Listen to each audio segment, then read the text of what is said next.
I'm Bryan DeLuca, and today we're talking all about sandpaper. We're going to cover all the different types of grits, how it can be used in woodworking as well as 3D printing. But before we do that, make sure you like and follow.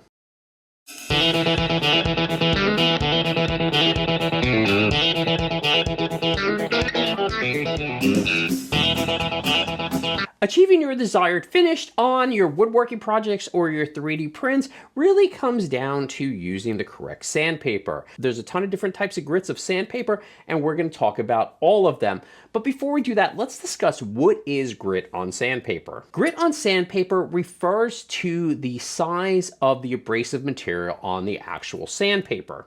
Grit on sandpaper is defined by numbers. The lower the number, the more coarse the grit is. The higher the number, the finer the sandpaper grit is. The grit number is denoted by the amount of openings per inch that is used on the screen to sift the abrasive particles onto the sandpaper. There are various numbers of grit of sandpaper. Coarse grit, 40 to 60. 40 to 60 grit sandpaper is used for rough sanding and even really shaping an actual item. It can be used for removing old finishes from wood or even rough sanding of lumber. Medium grit, 80 to 120. Medium grit sandpaper is good general use sandpaper and often be used as the second step in a sanding process. It can be used to smooth surfaces after using coarse grit, preparing something to be painted, or even as a second pass in the sanding process. Fine grit is 150 to 180 grit.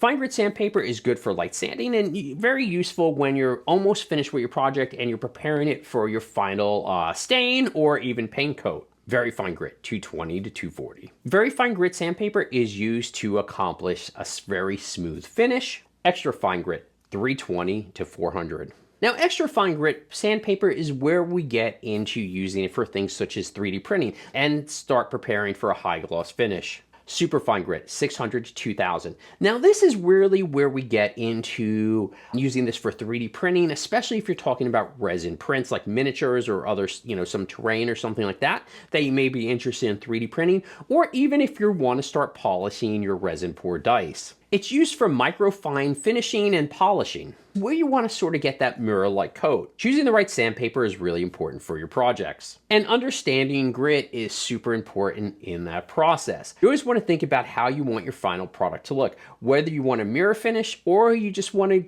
achieve a really rough shape. And on finer finishes, a lot of times you'll use various different grit sandpapers in order to achieve your goals. Now remember, sandpaper is also a great way to get a super fine finish on your 3D prints. So a lot of times you may even want to use wet sanding where you're using some water, or progressive sanding where you're starting with a lower grit sandpaper and moving up to a finer grit sandpaper, which is a higher number. Remember, always sand in a well-ventilated area, wear a mask, and remember to be gentle with your sanding because once you remove material, it's gone. So inspect your work frequently. So sanding, whether it's for 3D printing or woodworking, is a really effective way to produce a final finished looking project. For more on 3D printing, DIY, and maker projects, make sure you like and follow Maker Build It, and remember, keep on making.